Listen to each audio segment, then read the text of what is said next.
wanted to use Billy Short.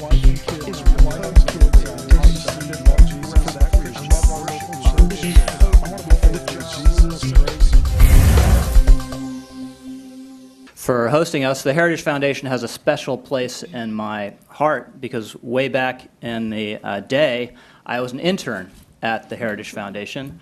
I was a part-time intern. I like to think this wasn't because Heritage wanted to deny to me the full benefits and protections that are due full-time interns at the Heritage Foundation. But I don't know, Genevieve, sometimes I wonder about that. Actually, I grew up around here, and I started reading National Review in high school.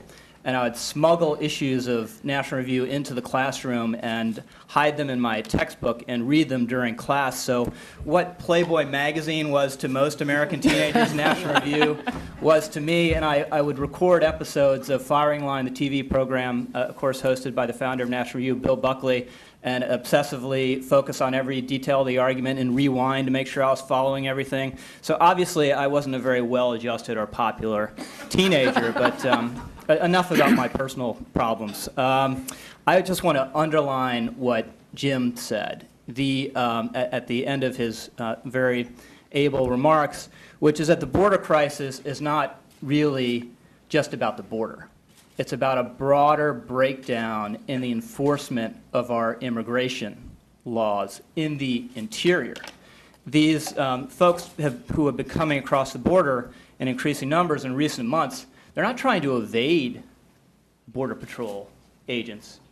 They are deliberately going out of their way to surrender to Border Patrol agents because they know that they will be processed somewhere into the country. If they're kids, they'll be enrolled in school, and very quickly they'll become part of that broad category of people who are subject to the de facto amnesty that President Obama has implemented just through his say-so. And this is really the root of the problem, and all indications are that the president is going to make it much worse in coming weeks with a sweeping executive amnesty that very well may, on top of making the immigration situation worse, precipitate a constitutional crisis. So I would urge him not to do this. But over the last 6 years, I've noticed a very strong and distinct pattern, which is the President of the United States doesn't listen to me. I don't know whether it's something I said or what, but he doesn't. So I would also just like to share with you just a few thoughts about what the Republican Party's posture should be on the issue of immigration, and not just out at the border, but more broadly. And this is an issue that I think the Republican elite and the Republican establishment just doesn't get. And I think there are a couple reasons for that. One is that they have a very simplistic view of the Latino vote, which is that if you go ahead and have a big amnesty, you'll naturally win Latino voters. And that's just not the case. It's not that easy. We had this experience in 1986. Ronald Reagan signs an amnesty. The Republican Party share of the Latino vote in 1988 actually goes down.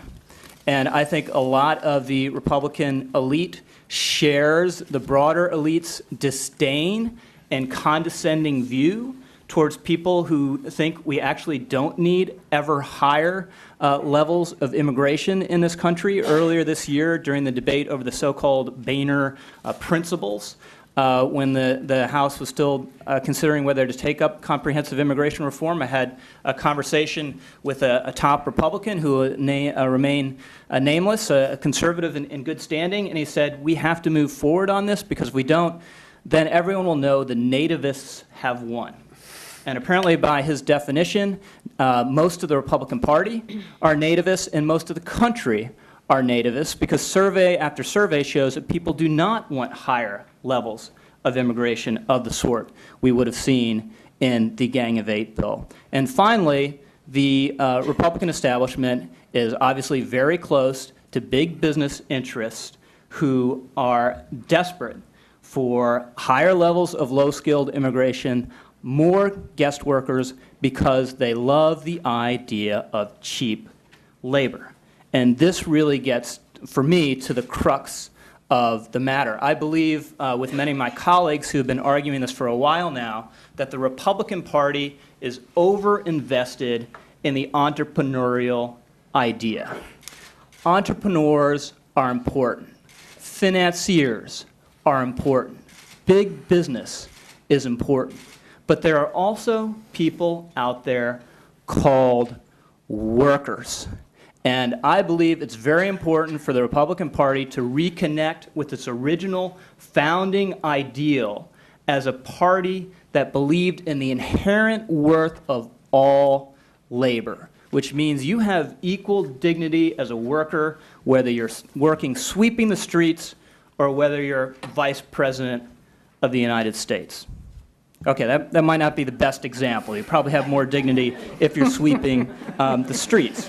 But the fact of the matter is the Republican Party cannot truly be the party of work and the party of workers the way it should be if it's insistent on importing ever higher levels of low-skilled labor to compete with native and immigrant workers down the income scale who are already here. And I have to tell you, the next time I hear a Republican strategist or a Republican politician say that there are jobs that Americans won't do, that person should be shot, he should be hanged, he should be wrapped in a carpet and thrown in the Potomac River.